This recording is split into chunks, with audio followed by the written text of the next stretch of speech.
ప్రజలపై విద్యుత్ ఛార్జీల అదనపు భారాన్ని మోపుతున్న కూటమి ప్రభుత్వ వైఖరికి నిరసనగా నరసన్నపేట పట్టణంలో వైఎస్ఆర్ పార్టీ కార్యాలయం నుంచి స్థానిక విద్యుత్ కార్యాలయం వరకు రాష్ట్ర మాజీ ఉప ముఖ్యమంత్రి ధర్మాన కృష్ణదాస్ ఆధ్వర్యంలో నిరసన ర్యాలీ నిర్వహించారు. నరసన్నపేట పట్టణంలో బస్టాండ్ దగ్గర నుంచి ర్యాలీ బయలుదేరి వైఎస్ఆర్ విగ్రహానికి పూలమాల వేసి అనంతరం నివాళులర్పించారు. పట్టణ విద్యుత్ కార్యాలయం వరకు కార్యకర్తలతో ర్యాలీ నిర్వహించడం జరిగింది. ర్యాలీ అనంతరం విద్యుత్ శాఖ అధికారికి వినతి పత్రం అందజేశారు.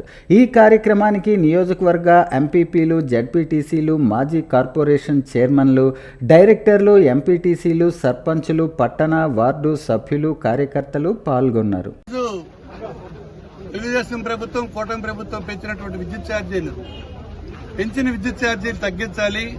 ఎన్నికల ముందు మీరు ఏదైతే మేనిఫెస్టోలో చెప్పారో మేము అధికారంకి వస్తే ₹1 కూడా విద్యుత్ ఛార్జీలు పెంచమని చెప్పినటువంటి మాటకు భిన్నంగా ఇవాళ ఎస్సీ ఎస్టీలకు కూడా మరి పెనుభారం అయ్యే విధంగా ఎన్నికల హామీని మీరు మరిచి ఈవేళ పెంచిన విద్యుత్ ఛార్జీలు నిరసనగా యావత్ రాష్ట్రంలో కూడా అన్ని నియోజకవర్గ కేంద్రాల్లో కూడా ప్రజల తరఫున వైఎస్ఆర్ పార్టీ పెరిగిన విద్యుత్ ఛార్జీలు తగ్గించాలని మేము కోరుతున్నాం.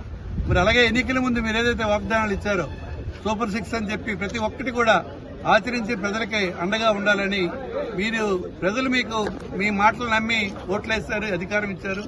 మంచి పాలన అందించండి. మీరు మంచి పాలన అందిస్తే మా నాయకుడు కూడా, మా పార్టీ కూడా మీకు సహాయం చేస్తుంది, అండగా ఉంటుంది. కానీ అబద్దాలు ఆడి అధికారంకి వచ్చి ప్రజలకు అనేక రకాలుగా వంచిన మీరు చెప్పిన మాట ఆచరించాలని, మీరు ఏదైతే ఎన్నికల ముందు చెప్పారో విద్యుత్ ఛార్జీలు పెంచమని అదే విధంగా ఇప్పుడు పెంచిన ఛార్జీలు కూడా తగ్గించాలని చెప్పి మేము డిమాండ్ చేస్తున్నాం.